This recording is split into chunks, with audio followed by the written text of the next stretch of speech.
I think people get that wrong, and I'm probably guilty of pushing this. Obviously, I'm in the fitness industry. I'm a personal trainer. I want people to exercise, but exercise is almost like it's not as important as the recovery.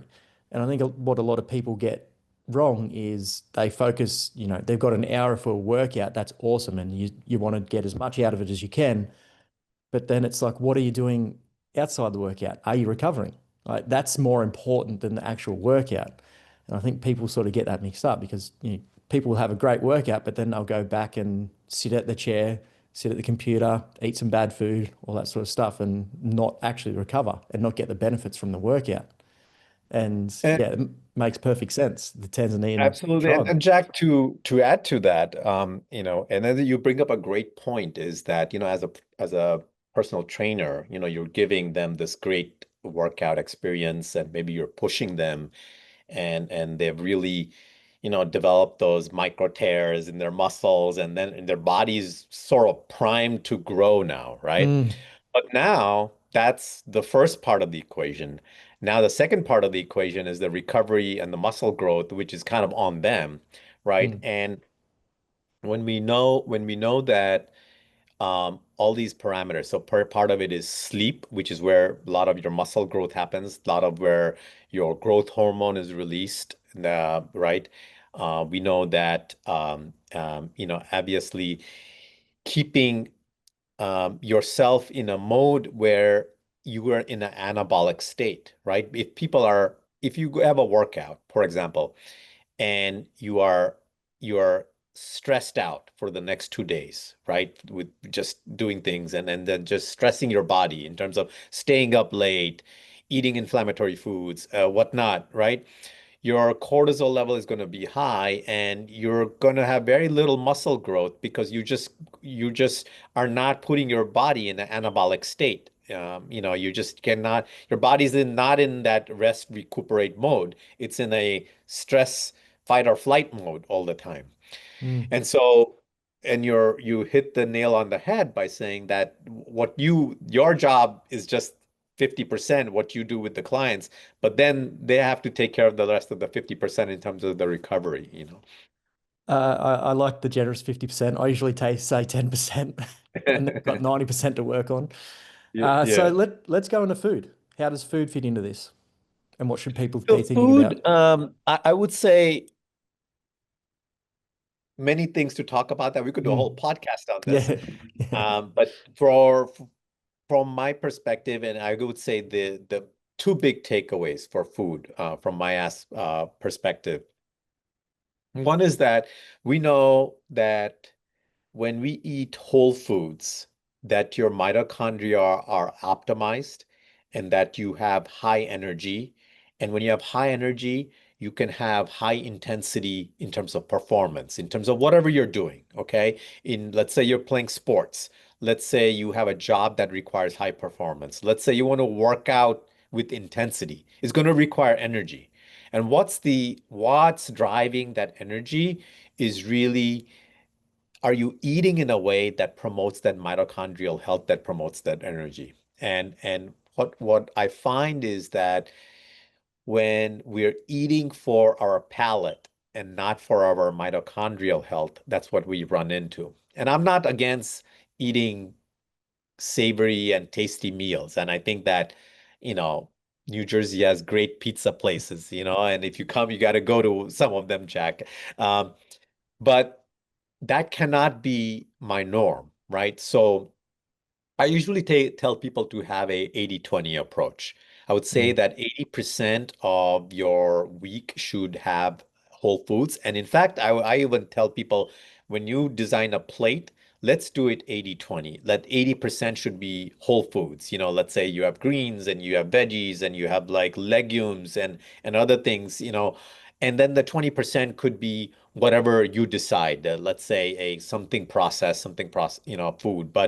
But the rest of the 80% should be a single ingredient whole food. And it could be a piece of chicken. I mean, that still counts as that whole food, right?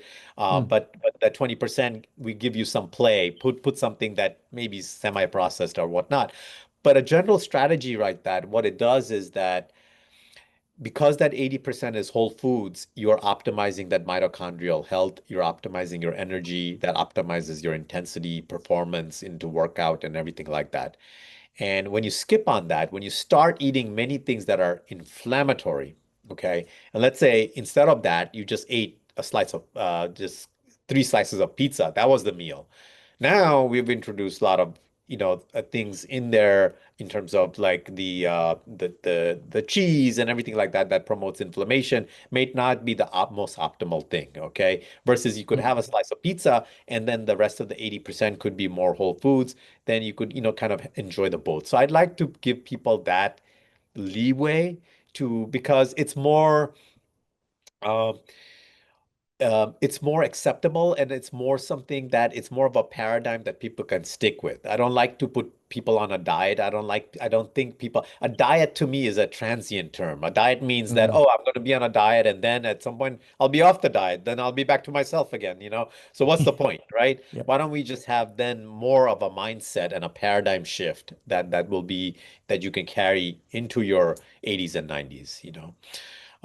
So that one part is important. The second part I think that is you got to think about is our body is more microbes than human cells. We have more microbial cells than human cells and they determine really our health and energy and hormone production. So you got to think one is are we feeding our mitochondria and are we feeding our microbiome? And the microbiome thrives on fiber and soluble, insoluble fiber and many other things. And so it is very, very important to include foods that feeds the gut microbiome and then introducing things like cultured, let's say fermented foods and things like that. So those two things, I would say, I mean, many, many layers to this, but those two things, I guess, take the top, row on eating right. Yeah, 100%. And I think that's enough for people to focus on. As I've gone through this, and we'll go into the next bit in a second, but I want people to realize that are listening, this is a journey. It's not going to happen overnight. I've been doing this health and fitness thing for a long time, and there's still things I Right. need to work on. So it's not like it's just you get to the point one day and it's like, oh, that's fixed. Oh, it's done. Like you can get it to the best point you can, but it's something you're always going to be working on. It's a journey that you're always evolving. So it's not just going to happen overnight. Just be patient, work with it, and yeah, take your time with it. That's all I'd say. Absolutely, absolutely, and I love the way you put it. It is a journey, and Yeah.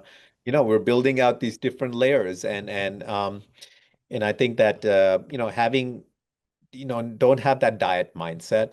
Have a more of an approach, a paradigm Mm, shift. That makes sense. yeah, and I agree with that. I don't like the word diet either because it sort of gives you that it makes you think of an endpoint, and it's like, well, Yeah. you're not gonna Yep. stop eating this good food. Like just have a moderation, 100%. Correct. Correct. Love it. All right, so we've got our movement, sleep, food under control.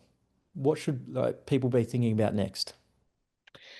So one of the when all these things are sort of handled and you have some control over this, one of the things people struggle with in this day and age is digital distraction. I think that's a big thing. And what I tell people is that if you check your messages right now, your iPhone, you'll see that they're either drawing you towards something about the past. Something is like, hey, this didn't happen. We didn't get this done, or it'll be something about the future. Oh, make sure in October we got this thing coming up. So it's always about some regrets of the past or some anxieties of the future, right? It's always this ping pong that we're playing between here and here and here and here. And what I tell people is that in that ping pong, we miss the beauty of the present that's unfolding right now in front of us. Mm, mm, And and what I find that when we're playing that ping pong all the time, we stay in this chronic anxiety state. And what we found is that chronic anxiety, one, it keeps our cortisol high, which means, less muscle growth, less energy, all that. But from a longevity point of view, we know that chronic anxiety decreases our telomere length, which also has to do with how long we live, right? So not only are you impacting your current energy and muscle growth and everything like that, but you're also impacting your overall longevity by being in that ping pong game. Okay. And so what can people do? And is that you have to learn to break away from that regrets of the past and anxieties of the future and experience the present a bit. And Mm, and one of the things that I found is there are many, many different ways to engage with that, okay? Is that how do you develop that clarity, that presence, you know? mm, And and why is that important? First of all, is that, Jack, when you're meeting with a client or let's say you're negotiating, right? When you're looking somebody in the eye, you can tell if they're present or not, right? yeah. I can tell you, right? When you look at somebody's eyes, you can tell if they're there or not, right? And the sad thing is that a lot of young adults and teens, particularly, I look at them, they're just not there. Mm, It's that they're caught in this ping pong, right? And they're just not here. And to me, that is a bad sign because we're going to have these adolescents, these young adults become, and we're going to be in these careers where it will demand that presence, that connection with people, and you will just not have the bandwidth to have that. Okay. And so that whole chapter is dedicated to how do we develop a practice that starts building that muscle. But remember mm, what I said before, your brain is malleable. You're in control. Okay. You have this clay in your hand. Think of your brain as clay. And every day you have this opportunity to mold it. Okay. And let's say today you only find 2 minutes to meditate. And I don't even use the term meditation. Let's just call it focused attention because meditation is too heavy for people. But let's say mm, focused attention. Let's say we focus on something that's in the present. Let's say your breath. Okay. And can we sit for 2 minutes and just watch our breath? And if you can, it's going to be tough because initially you start, you're going to think about doing laundry. You got to pick up this. I got to call this guy. This guy hasn't called me yet. Your brain's going to be all over the place, but you draw back and you say, no, no, no, I got to focus on my breath. And you play that game of doing these reps of your mind straying, bringing it back, straying, bringing it back. But when you start doing that, just for 2 minutes, that clay starts molding. Okay. And tomorrow you do it for 5 minutes. Next day you do it for 10 minutes. When people are able to maintain that focused attention for up to 20 minutes, what happens is you enter the state, what we call as transient hyperfrontality. Okay, your frontal lobe is right here. That's what is your doubting brain. That's the part that speaks with you and say, Jack, you cannot do this. What are you thinking? How come? It's the part that's always like kind of communicating with you. When that part steps away, your primal brain steps in, and that's when you experience flow. That's when you experience presence. That's when you can experience that stillness. Okay. mm, And I think the greatest loss right now in this society is people are cannot feel that primal stillness, you know? And my one of my goals is to l- have people experience that. Because when people can taste that once, they'll realize that, wow, that is unbelievable. I need to do more of this. And mm. so I don't promote meditation, but I just promote practices where people can drop into that state. What is up, everybody? If you are vibing with this content and you want to start implementing it into your day-to-day life to find your true form, but you're not sure how, don't stress. I have got you covered. I have created a cheat sheet from over 270 podcast episodes. 9 things that just keep recurring, episode after episode, guest after guest. These 9 things are going to have a massive impact on your overall health and wellness and just well-being as well. Each thing I give you, let you know why it's important, break it all down, but most importantly, I let you know how to implement it into your day-to-day life. Information's great, but unless you know how to use it, then it's kind of useless. And it's all in there. It is 100% free.